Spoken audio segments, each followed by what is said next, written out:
The Everyday Life of Abraham Lincoln, by Francis Fisher Browne. Chapter 4a.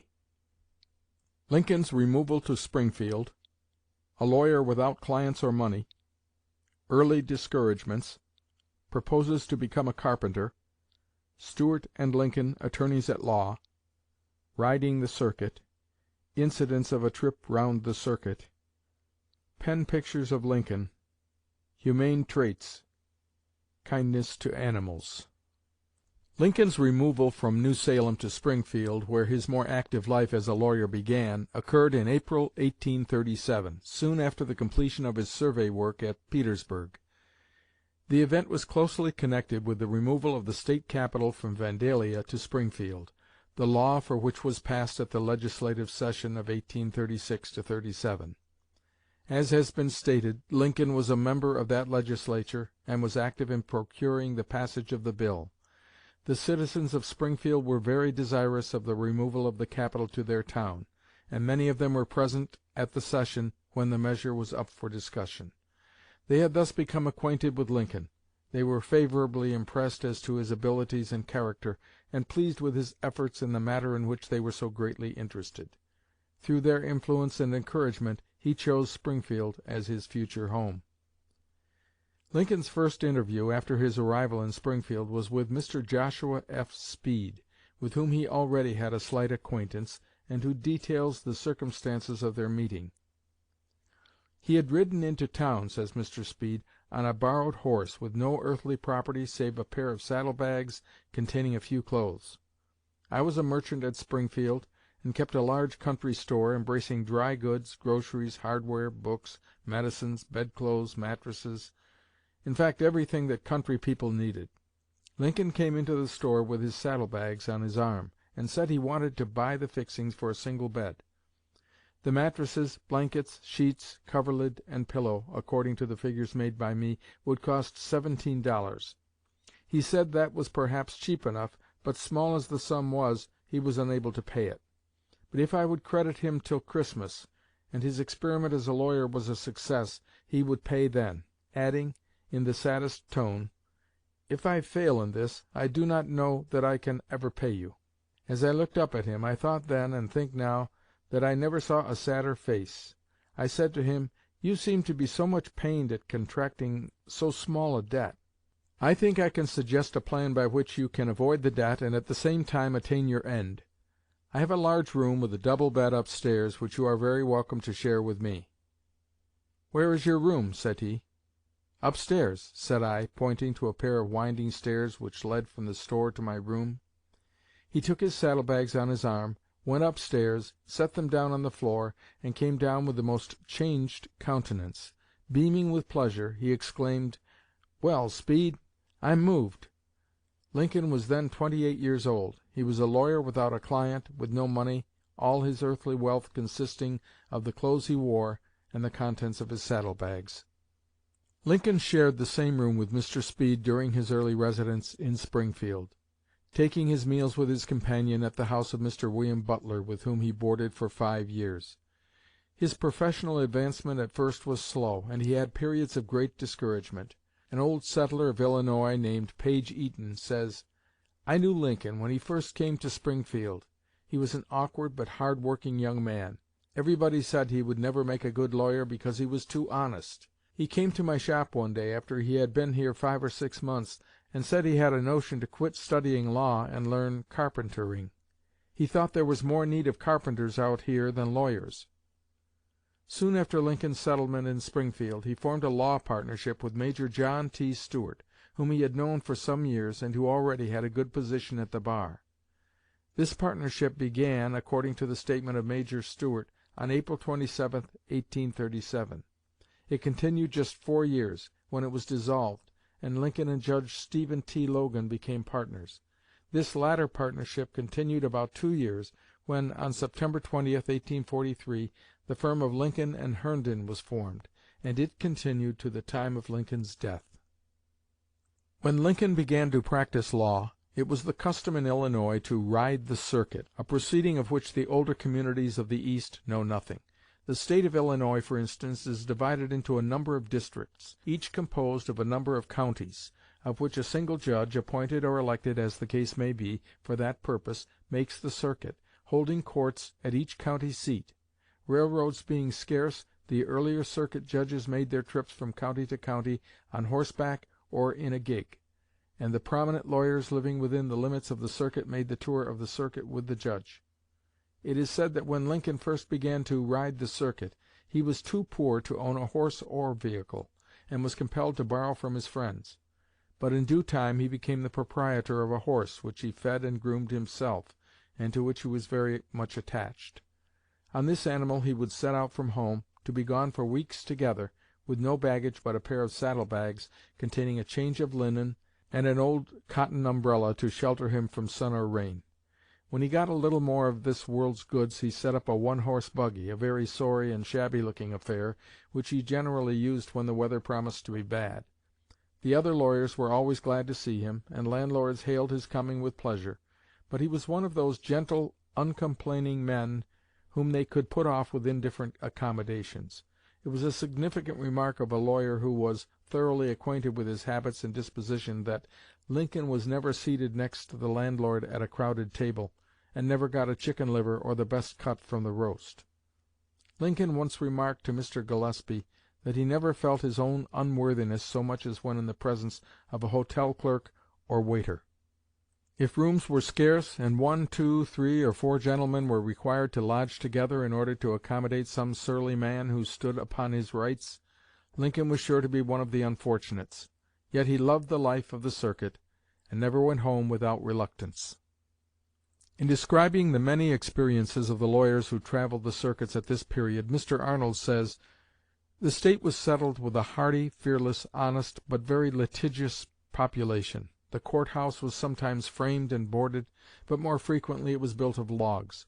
The judge sat upon a raised platform behind a rough board, sometimes covered with green baize, for a table on which to write his notes. A small table stood on the floor in front for the clerk. In the center of the room was another larger table, around which in rude chairs the lawyers were grouped, too often with their feet on top of it. Rough benches were placed there for the jury, the parties to the suit, witnesses and bystanders. The court rooms were nearly always crowded, for here were rehearsed and acted the dramas, the tragedies, and the comedies of real life. The court house has always been a very attractive place to the people of the frontier. It supplied the place of theaters, lecture and concert rooms, and other places of interest and amusement in the older settlements and towns.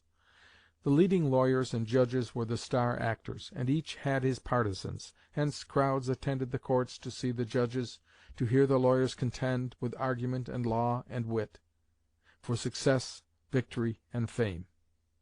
The merits and ability of the leading advocates, their success or discomfiture in examining or cross-examining a witness, the ability of this or that one to obtain a verdict, were canvassed at every cabinet-raising, bee, or horse-race, and at every log-house and school in the county. Thus the lawyers were stimulated to the utmost exertion of their powers, not only by controversy and desire of success, but by the consciousness that their efforts were watched with eagerness by friends, clients, partisans, or rivals.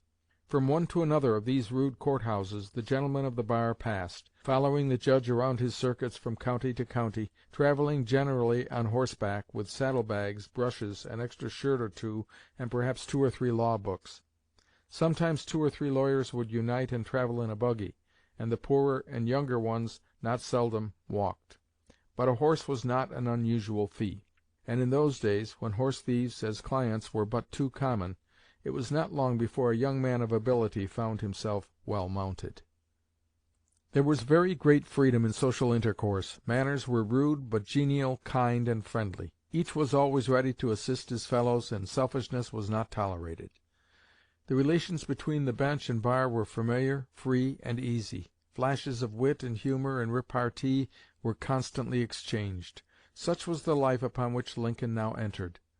And there gathered with him around those pine tables of the frontier court-house a very remarkable combination of men who would have been leaders of the bar at Boston or New York, Philadelphia or Washington; men who would have made their mark in Westminster Hall or upon any English circuit.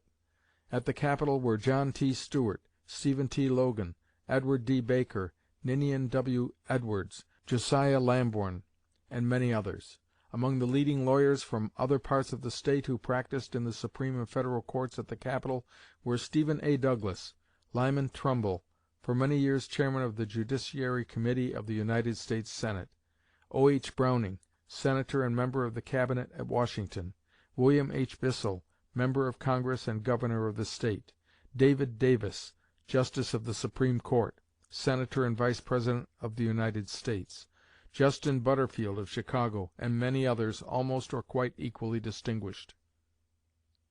This circuit riding involved all sorts of adventures, hard fare at miserable country taverns, sleeping on the floor, and fording streams were everyday occurrences. All such occurrences were met with good humor and often turned into sources of frolic and fun. In fording swollen streams, Lincoln was frequently sent forward as a scout or pioneer. His extremely long legs enabled him, by taking off his boots and stockings, and by rolling up or otherwise disposing of his trousers, to test the depth of the stream, find the most shallow water, and thus to pilot the party through the current without wetting his garments.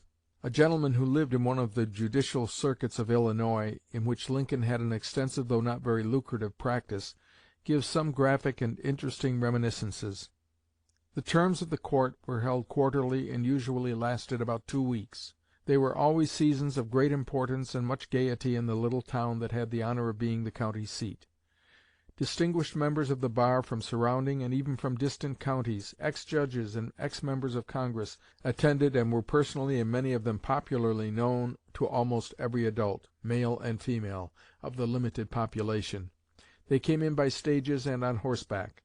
Among them the one whose arrival was looked forward to with the most pleasurable anticipations, and whose possible absence, although he almost never was absent, was feared with the liveliest emotions of anxiety, was Uncle Abe, as he was lovingly called by us all.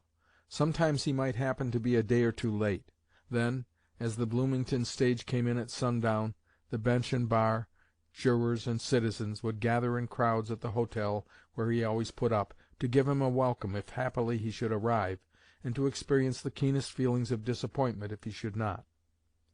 If he arrived, as he alighted and stretched out both his long arms to shake hands with those nearest to him and with those who approached, his homely face, handsome in its broad and sunshiny smile, his voice touching in its kindly and cheerful accents, every one in his presence felt lighter in heart and more joyous.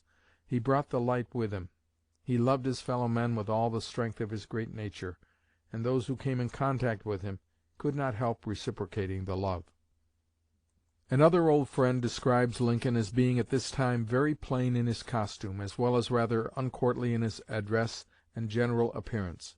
His clothing was of home Kentucky jean, and the first impression made by his tall, lank figure upon those who saw him was not specially prepossessing.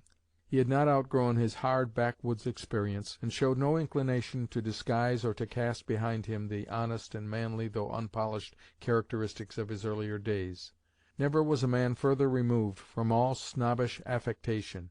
As little was there also of the demagogue art of assuming an uncouthness or rusticity of manner and outward habit with the mistaken notion of thus securing particular favor as one of the masses. He chose to appear then, as in all his later life, precisely what he was. His deportment was unassuming, though without any awkwardness or reserve. Mr. Crane, an old settler of Tazewell County, says he used to see Lincoln when passing through Washington, in that county, on his way to attend court at Metamora, and he remembers him dressed in a homespun coat that came below his knees and was out at both elbows. Lincoln's tenderness of heart was displayed in his treatment of animals, toward which he was often performing unusual acts of kindness. On one occasion, as Mr. Speed relates, Lincoln and the other members of the Springfield bar had been attending court at Christiansburg, and Mr. Speed was riding with them toward Springfield. There was quite a party of these lawyers, riding 2 by 2 along a country lane. Lincoln and John J. Hardin brought up the rear of the cavalcade. "We had passed through a thicket of wild plum and crabapple trees," says Mr. Speed, "and stopped to water our horses. Hardin came up alone.